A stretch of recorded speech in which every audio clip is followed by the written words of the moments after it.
Bang Viva, sebenarnya apakah jangan-jangan langkah dari Kimples ini mendekati partai-partai politik sebut saja Nasdem atau juga PKB, bisa juga PKS, bukan untuk menjegal Anies, tapi untuk menghambat langkah mendesak PDIP dalam kontestasi Pilkada Jakarta? Tidak ada jegal-menjegal, tidak ada belah-membelah, baik kepada figur tertentu atau terutama kepada PDI Perjuangan. Tidak ada. Karena apa? Pertama, konfigurasi politik nasional, ada yang berbeda, ada yang sama dengan konfigurasi politik di daerah. Tidak seluruh konfigurasi politik daerah itu sama atau identik dengan konfigurasi politik nasional. Makanya proses kerjasama atau koalisi di pilkada di beberapa daerah itu menunjukkan keunikan dan karakteristik yang berbeda-beda. Banyak anggota koalisi Indonesia Maju yang kerjasama atau koalisi dengan PDI Perjuangan, dengan PKS, dengan Nasdem, dan dengan PKB. Itu adalah menjadi sebuah tanda bahwa tidak ada upaya menjegal, tidak ada upaya meninggalkan, karena masing-masing daerah memiliki karakteristik yang unik, yang tentu akan berbeda dengan daerah yang lainnya.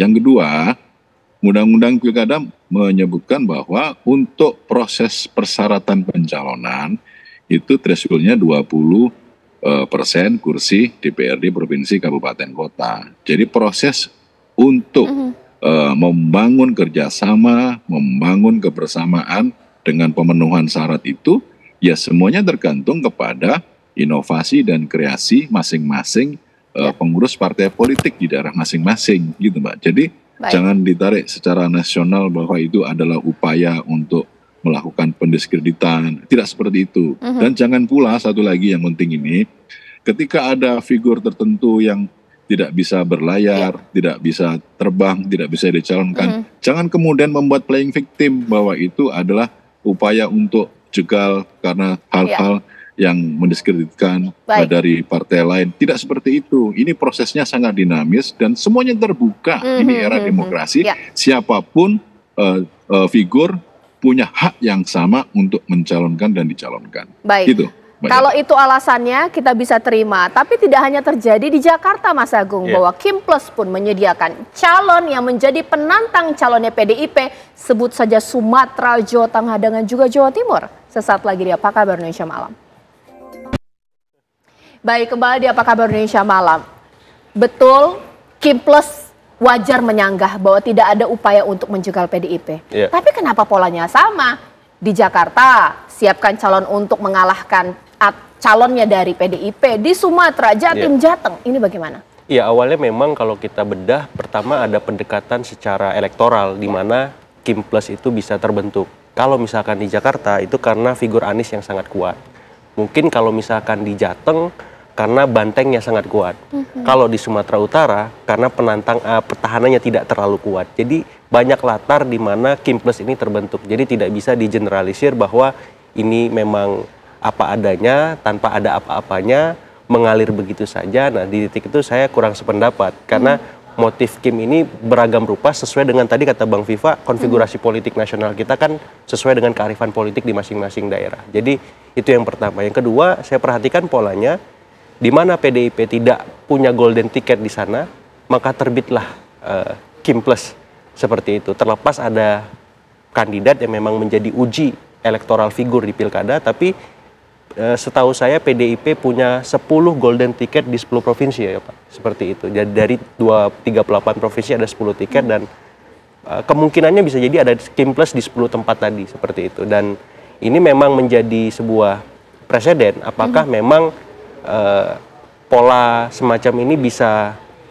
terwujud dan akhirnya memberikan kompetisi yang sangat ketat, sangat kuat gitu, yang membuat kita akhirnya teringat dengan Pilpres 2024 dan apakah ini simulasi Pilpres putaran kedua itu, seperti itu. Nah, yang ketiga yang bisa menjadi bahan pertimbangan juga bahwa kita akan melihat, karena pilkada ini uji figur, siapa sih yang dimunculkan oleh Kimples, siapa yang dipaketkan oleh PDIP, karena itu yang akan menentukan kemenangan. Karena banyaknya partai atau koalisi yang gemuk itu tidak menjamin kemenangan di pilkada. Walaupun bisa menentukan bagaimana peta kompetisi akan berlangsung. Nah, di titik inilah PDIP misalkan di Jakarta ketika ya terbaiknya bisa mengusung atau terburuknya tidak bisa mengusung, akhirnya lawan kota kosong, bukan berarti PDIP selesai berjuang di sana. PDIP bisa juga mengendorse kota kosong untuk memastikan bahwa pilkada akan berlangsung dengan sangat kompetitif di Jakarta. Oke, seperti baik. itu. Pak Nursiwan setuju tidak banyaknya koalisi tidak menentu kemenangan, tapi mengingat bahwa bayang-bayang dari Kimples ini hampir rata Jawa Tengah, Jawa Timur, Bali, Sumatera juga Sulawesi, seperti apa Pak? Tidak bisa dipungkiri akan ada penilaian demikian. Tapi kita juga harus selalu tidak pernah lupa untuk menjaga demokrasi Pancasila, bangunan demokrasi Pancasila ini tetap harus terjaga keberlangsungannya. Apa itu maksudnya? Bahwa bagaimanapun demokrasi pasca reformasi itu kita tidak bisa hanya bersandar kepada sebuah, banyak pihak mengatakan ini tidak ada salahnya sesuai dengan ketentuan dan sebagainya. Tapi sekali lagi berangkat, seperti tadi saya awal mengatakan, semua partai politik, tidak hanya kami, semua partai politik mempunyai tanggung jawab untuk memberikan pilihan-pilihan kepada rakyat di semua daerah. Sehingga itu adalah sebenarnya panggilan tanggung jawab untuk tetap kita mampu memberikan yang terbaik bagi daerah-daerah tersebut.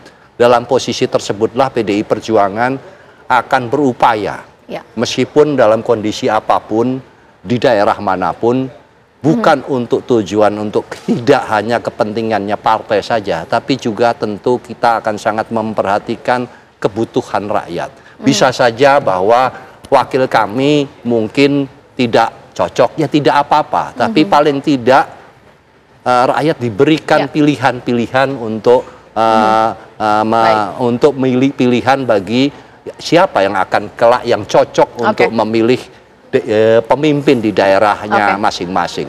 Itu adalah bagaimanapun kondisi di daerah-daerah yang variabel dan komponen dan karakternya berbeda-beda, itulah kewajiban yang harus kita jalankan. Bang Vivayoga, tampaknya PDIP tidak gentar ini dengan niatan ingin memberikan pilihan kepada masyarakat atas nama demokrasi, tapi pola dari Kimples ini seakan sama Jakarta, Sumatera, bahkan juga di Jawa Timur, Jawa Tengah, bahwa mempersiapkan paslon melawan PDIP di daerah tersebut.